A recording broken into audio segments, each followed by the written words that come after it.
பேரரசர் அசோகர். இந்த பேரை கேட்டதும் உங்களுக்கு என்ன ஞாபகம் வருது? போர்கள், வெற்றிகள், கரெக்டா? ஆனா வரலாறுக்கும் கட்டுக்கதைக்கும் நடுவுல ஒளிஞ்சுகிட்டு இருக்கிற ஒரு ரகசிய கதை ஒண்ணு இருக்கு.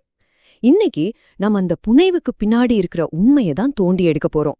ஒரு பயங்கரமான போருக்கு அப்புறம் பேரரசர் அசோகர் 9 பேர் கொண்ட ஒரு ரகசிய குழுவை உருவாக்குனாருன்னு ஒரு கதை சொல்லப்படுது. அவங்களோட வேலை என்ன தெரியுமா? மனுஷங்களுக்கு ஆபத்தான அறிவை பாதுகாக்கிறது. இது உண்மையா இல்ல வெறும் கட்டுக்கதையா? இந்த கதைக்கு ஒரு பேரு கூட இருக்கு, 9 அறியப்படாத மனிதர்கள். அதாவது கலிங்க போர்ல நடந்த அந்த ரத்த களரிய பார்த்த அப்புறம் அசோகருக்கு அறிவோட இன்னொரு பயங்கரமான முகம் தெரிஞ்சதான். அந்த அறிவை தப்பா பயன்படுத்துறதுல இருந்து இந்த உலகத்தை காப்பாத்ததான் அவர் இந்த சீக்ரெட் சொசைட்டியை உருவாக்குனாருன்னு சொல்லப்படுது.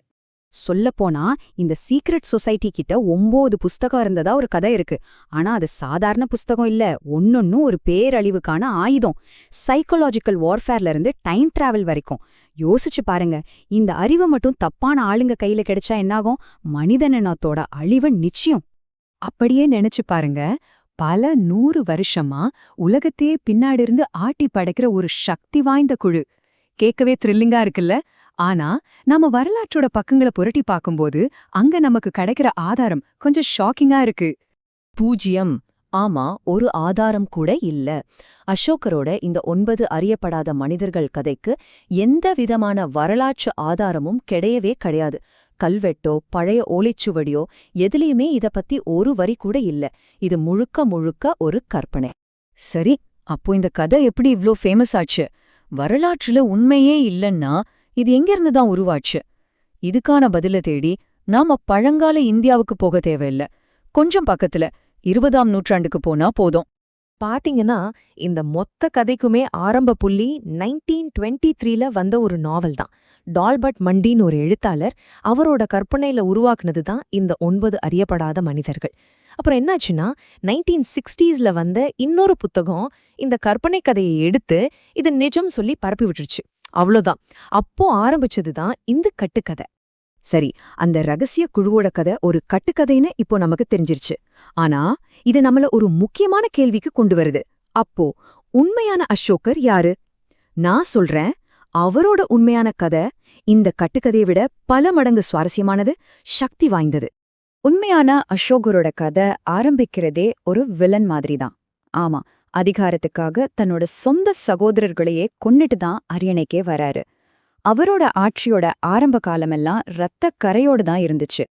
ஆனா அசோகரோட வாழ்க்கைய, ஏன் வரலாற்றோட போக்கையே மாத்தி போட்ட ஒரு சம்பவம் நடக்க போகுது. அதுதான் கலிங்கப்போர். மௌரிய பேரரசுக்கு பக்கத்துல அமைதியா இருந்த ஒரு ராஜ்யம் தனக்கு ஒரு பெரிய பேரழிவு காத்திருக்குன்னு தெரியாம இருந்துச்சு. இந்த போரோட விளைவு அப்பப்பா நம்ம கற்பனைக்கு கூட எட்டாது. 1,00,000 பேர் போர்க்களத்துல செத்து மடிஞ்சாங்க. 1,00,000 பேர் அவங்க சொந்த வீட்டை விட்டு விரட்டப்பட்டாங்க. இது பத்தாதுன்னு போருக்கு அப்புறம் அந்த பசியும் நோயும் இன்னும் ஆயிரக்கணக்கான மக்களை கொன்னு குவிச்சுது. அந்த ரத்த களரி நடுவுல நின்ன அசோகர் தன்னோட வெற்றியை கொண்டாடல. அதுக்கு பதிலா செஞ்ச தப்புக்காக வருத்தப்பட்டார். அந்த ஒரு நொடியில ஒரு கொடூரமான அரசன் செத்து ஒரு அமைதி தூதம் பிறந்தான். இந்த மாற்றத்தை நாம வேற எங்கேயோ தேட வேண்டாம், அசோகரோட வார்த்தைகளே கேட்கலாம். அவரோட 13வது பாறை கல்வெட்டுல இப்படி சொல்றாரு: கலிங்கத்தை ஜெயிச்சதுக்கு அப்புறம் தேவர்களுக்கு பிரியமானவன் ரொம்ப வருத்தப்படுறான். அப்போ அசோகரோட உண்மையான லெகசி என்ன? அது எந்த ரகசியத்திலையும் இல்ல. அது அவர் இந்த உலகத்துக்கு கொடுத்த ஒரு புது தத்துவம், அறத்தையும் தார்மீகத்தையும் அடிப்படையா வச்ச ஒரு புதுவிதமான ஆட்சி முறை. அதுக்கு பேருதான் தம்மம். தம்மம்னா அது ஒரு மதம் கிடையாது, அது மனுஷ நேயத்தோட ஒரு அடையாளம். அகிம்சை, சகிப்புத்தன்மை, கருணை, இப்படி எல்லா உயிர்களுக்கும் பொதுவான ஒரு வாழ்க்கை நெறி. இது வெறும் பேச்சோட நின்னுடல. அசோகர் தம்ம மகா மாத்திரர்கள்னு சில ஸ்பெஷல் ஆஃபீஸர்ஸை நியமிச்சு இந்த நல்ல விஷயங்களை தன்னோட சாம்ராஜ்யத்தோட மூளை முடுக்குக்கெல்லாம் கொண்டு போனாரு. அவங்க மக்களோட நலனை பார்த்துக்கிட்டு தர்ம வழியில வாழ கத்துக் கொடுத்தாங்க.